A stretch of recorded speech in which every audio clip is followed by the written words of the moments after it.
रक्षाबंधन के मौके पर केंद्र सरकार के द्वारा गैस सिलेंडर पर 200 रुपए कम करके देशवासियों को सौगात दिया गया था। मोदी सरकार के इस फैसले पर कांग्रेस ने नाराजगी जताई है और मोदी सरकार के फैसले का विरोध करते हुए केंद्र सरकार पर गंभीर आरोप भी लगाए हैं। झारखंड कांग्रेस अध्यक्ष राजेश ठाकुर ने केंद्र सरकार को निशाने पर लेते हुए कहा कि यह मोदी सरकार देश की जनता को पहले लूटती है, उसके बाद सौगात के नाम पर भोले भाले देशवासियों को बरगलाने की कोशिश करती है, जिसके खिलाफ झारखंड कांग्रेस झारखंड के 24 जिलों में बढ़ती महंगाई को लेकर केंद्र सरकार के खिलाफ 4 सितंबर को धरना प्रदर्शन करेगी। इसके बावजूद अगर केंद्र सरकार महंगाई को नियंत्रित नहीं करती है तो आने वाले दिनों में व्यापक आंदोलन किया जाएगा। नमस्कार, जोहार। आप सभी का धन्यवाद। रविवार होने के बावजूद आप सब उपस्थित हैं। रविवार का दिन था। पूरे प्रदेश में आज हम लोगों ने महंगाई के खिलाफ और जो मोदी सरकार की झूठ है उसके खिलाफ प्रेस वार्ता कर रहे हैं। कल हम लोग पूरे राज्य में जिलावार धरना करेंगे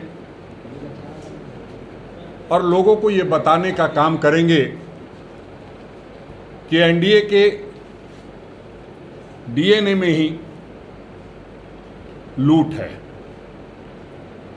लूट कर छूट देना ये उनकी प्रवृत्ति सी बन गई है। जब सिलेंडर का दाम बढ़ता गया, लोग कराहते रहे, तब तक प्रधानमंत्री जी को ख्याल नहीं आया, जब तक कि सिलेंडर और स्मृति ईरानी का फोटो एक साथ वायरल होने लगा और ये लगा प्रधानमंत्री जी को कि कुछ ज़्यादा हो गया है, इसको कम करना होगा।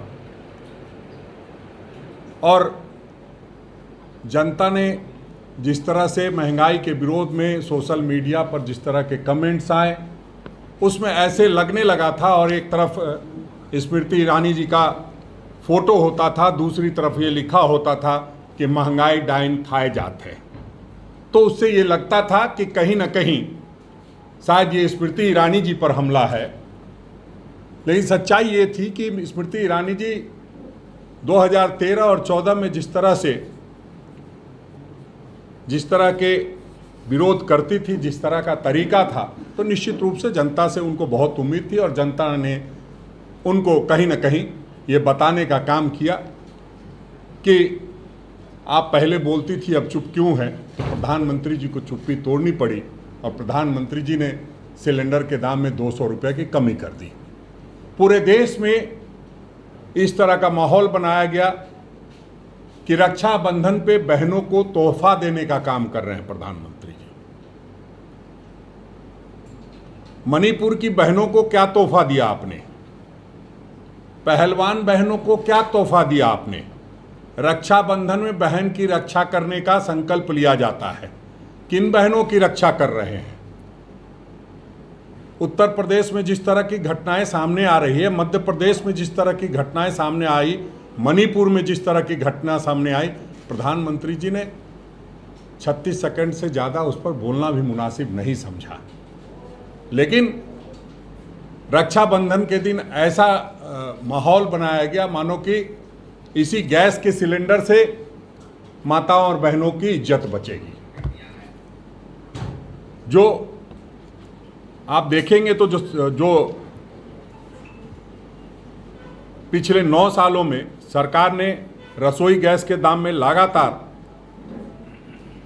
बढ़ोतरी करके जनता से 31.37 करोड़ लोगों को लूटने का काम किया। और सिर्फ हमारे उज्ज्वला बहनों से ही 2017 से अब तक मोदी जी ने 68,702 करोड़ रुपए लूटने का काम किया और 640.76 करोड़ रुपए से ज़्यादा की लूट हुई। उसके बाद प्रधानमंत्री जी ने समझा कि बहुत ज़्यादा लूट लिया है और अब उस लूट में कुछ छूट देने की बात की जाए, और 1167 रुपये का सिलेंडर झारखंड में 967 रुपये का हो गया। इसको सच पूछा जाए तो केंद्र सरकार ने लोगों की ऐसी हालत कर दी कि प्यास से गला सूख जाए, फिर 2 बूंद पानी पिलाकर उसके गला को सुखाया जाए और उसको कहा जाए कि तुमको जिंदा रखने का प्रयास कर रहे हैं। 9.5 वर्षों में ईंधन में टैक्स द्वारा मोदी सरकार ने 30 लाख करोड़ रुपए की मुनाफाखोरी की है।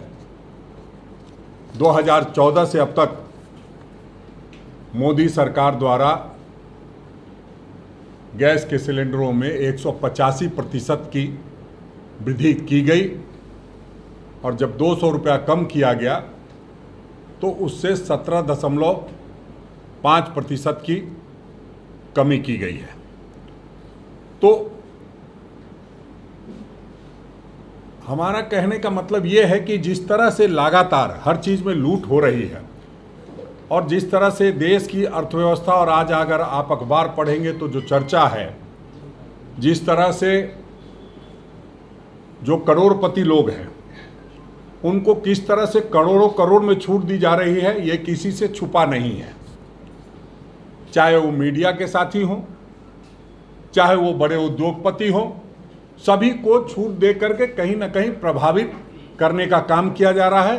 कहने का सीधा मतलब ये है कि हमसे लूटा जा रहा है और लोगों को छूट दिया जा रहा है, या यूँ कहिए कि माफ़ कर दिया जा रहा है करोड़ों करोड़ रुपए।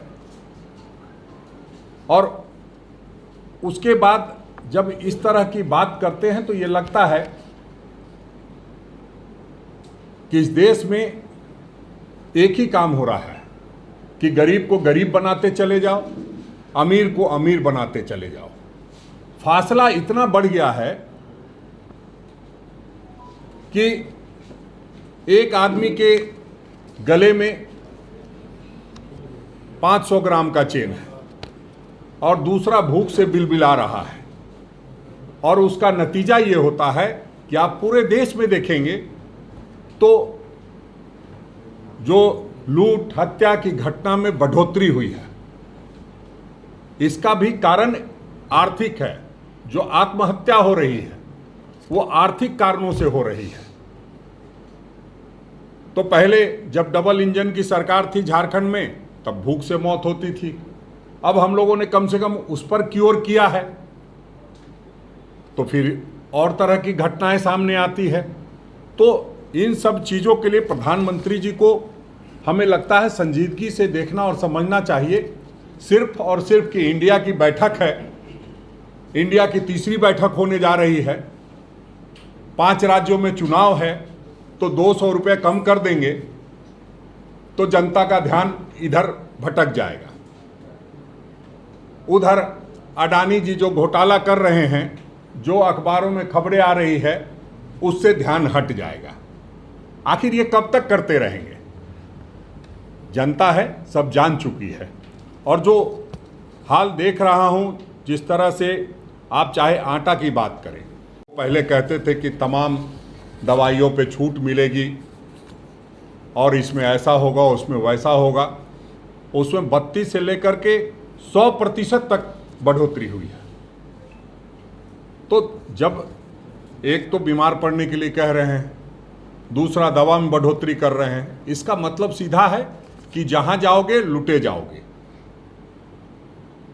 तो इस तरह का जो प्रयास चल रहा है, इससे हम लोग आगाह करने के लिए और इस बात का विरोध करने के लिए हम लोग पूरे प्रदेश में कल धरना भी करेंगे और लोगों को बताने का काम करेंगे कि देश की जो जीडीपी थी वो किस तरह से गिर रही है, किस तरह से डॉलर के दाम में, जो डॉलर के मुकाबले रुपया गिरता जा रहा है। जो लोग कहते थे कि प्रधानमंत्री मनमोहन सिंह की उम्र का हवाला दे करके, अब अगर वो देखेंगे तो मोदी जी के उम्र से बहुत ज़्यादा आगे निकल चुका है मामला।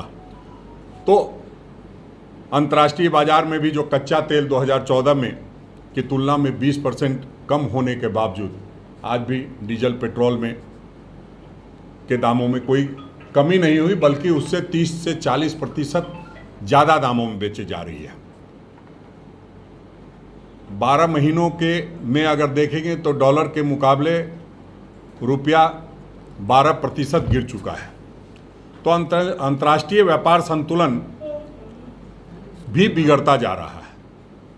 विदेशी मुद्रा भंडार लगातार कम होते जा रहे हैं। तो निश्चित रूप से हम लोगों के लिए चिंता का विषय है और प्रधानमंत्री जी के लिए सिर्फ चिंता का विषय इंडिया है, इंडिया के घटक दल के लोग हैं, लगातार आरोप लगाते हैं, अपने ऊपर जो आरोप लगते हैं उसका जवाब नहीं देते हैं। तो हम लोग लगातार संघर्ष करते आए हैं और एक बार फिर से हम लोगों ने महंगाई के खिलाफ हल्ला बोल किया है।